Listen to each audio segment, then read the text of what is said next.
ஆண்டவராகிய இயேசு கிறிஸ்துவின் இனிய நாமத்துல இந்த காலை வேளையிலும் இந்த வீடியோ மூலமா உங்களோடு கூட சந்திப்பதுல மிகவும் மகிழ்ச்சி அடைகிறேன். நிச்சயமாகவே நீங்க ஆசீர்வாதமா இருப்பீர்கள் என்று சொல்லி விசுவாசிக்கிறேன்.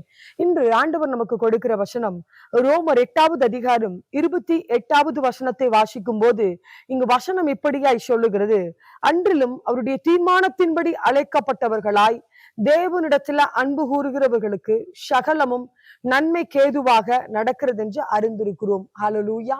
வேதம் இப்படியாய் சொல்லுகிறது, ஆண்டவருடைய தீர்மானத்தின்படி அழைக்கப்பட்ட உங்களுக்கும் எனக்கும் தேவன் இப்படியாய் சொல்லுகிறார், அவருடைய தீர்மானத்தின்படி அழைக்கப்பட்டு அவரிடத்துல நீங்க அன்பு கூறுகிறவர்களாய் இருக்கும்போது, அவரையே நீங்கள் சார்ந்து இருக்கிறவர்களாய் இருக்கும்போது உங்களுடைய என்னுடைய வாழ்க்கையில சகலவற்றையும் தேவன் நன்மையாக முடிக்க வல்லவராய் இருக்கிறார் என்று வேதம் சொல்லுகிறத நம்ம பார்க்கிறோம். இந்த நாளில ஏதாவது ஒரு ஆசீர்வாதம் இல்லாமல் தேவனுடைய சமூகத்துல இந்த கால வேளையில நீங்கள் காத்து கொண்டு இருக்கிறவர்களாய் இருப்பீர்கள் என்று சொன்னால், அவர் உங்களை பிரித்தெடுத்திருக்கிறார், அவர் உங்களை அழைத்திருக்கிறார், அவர் உங்களையும் என்னையும் தம்முடைய பிள்ளையாக மாற்றி இருக்கிறார்.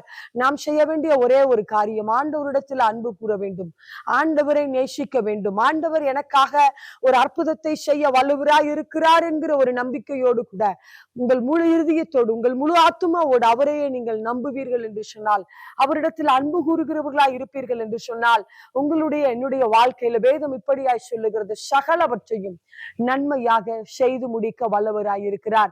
சோர்ந்து போகாதீர்கள். ஏனென்று சொன்னால் அவர் சொல்றார், உங்களை பார்த்து ஆண்டவர் சொல்லுகிறார், மகளே மகளே நான் உனக்கு சகலவற்றையும் நன்மையாக செய்து முடிப்பேன் என்று சொல்லி, நாம் அவர் அழைத்த அழைப்புக்குள்ள பாத்திரவான்களாய் தகுதியுள்ள பிள்ளைகளாய் நாம் ஆண்டவருடைய சமூகத்துல நாம் வந்திருப்பேன்கள் என்று சொன்னால், அது மாத்திரமல்ல அவரிடத்தில் அன்பு கூறுகிறவர்களாய் நாம் இருக்க வேண்டும் என்று வேதம் சொல்லுகிறது. அப்படிப்பட்ட ஒரு நல்ல பழக்கம் இருக்கும்போது உங்களுடைய வாழ்க்கையில் என்னுடைய வாழ்க்கையில தேவன் எல்லாவற்றையும் நேர்த்தியாய் செய்ய வல்லவராய் இருக்கிறார். யோசேப்பு தன் சகோதரனை பார்த்து சொல்லுகிறதாய் வசனம் சொல்லுகிறது, நீங்களோ எனக்கு தீமை செய்ய நினைத்தீர்கள், கர்த்தரோ எல்லாவற்றிற்கும் ஆசீர்வாதமா இருக்கும்படி இதை நன்மையாக செய்து முடித்தார் என்று சொல்லி, இந்த நாளில ஒருவேளை ஒரு காரியம் தீமையாய் நடக்கிறது போல உங்க வாழ்க்கையில தோணலாம், இல்ல இது ஒரு ஆசீர்வாதம் இல்லாதது போல இருக்கிறதே என்று சோர்வோடு கூட நீங்கள் காத்து கொண்டு இருக்கிறவர்களாய் இருக்கிறீர்களா? ஆண்டவரிடத்துல அன்பு கூறுங்கள், ஆண்டவரை நேசியுங்கள். நீங்கள் மனிதரை நம்புவதை பார்க்கிலும் தேவன் பேர்ல நீங்கள் பற்றுதலாய் இருந்து ஆண்டவரை நேசிக்கும் போது உங்க வாழ்க்கையில எது தீமையா இருக்கிறது என்று நீங்கள் நினைக்கிறீர்களோ அந்த எல்லா காரியத்தையும் சகலவற்றையும் தேவன் இந்த கால வேளையில நன்மையாய் செய்து முடிப்பாராக. ஒரு விஷயாய் கண்களை மூடி ஜெபிக்கலாமா? ஆண்டவரை உம்மை துதிக்கிறோம், உமக்கு நன்றி செலுத்துகிறோம் அப்பா. இந்த நாளில நீங்கள் கொடுத்த வாக்குக்காய் உம்மை துதிக்கிறோம் ஆண்டவரே. யார் யார் உம்மை நேசிக்கிறார்களோ, யார் யார் உம்மிடத்தில் அன்பு கூறுகிறார்களோ அவர்களுக்காக எல்லாவற்றையும் நீங்க நன்மையாக செய்து முடிக்கிற தேவனாய் இந்த நாளில நீர் எங்களோடு கூட இடைப்பட்டபடியால் உம்மை துதிக்கிறோம் ஆண்டவரே.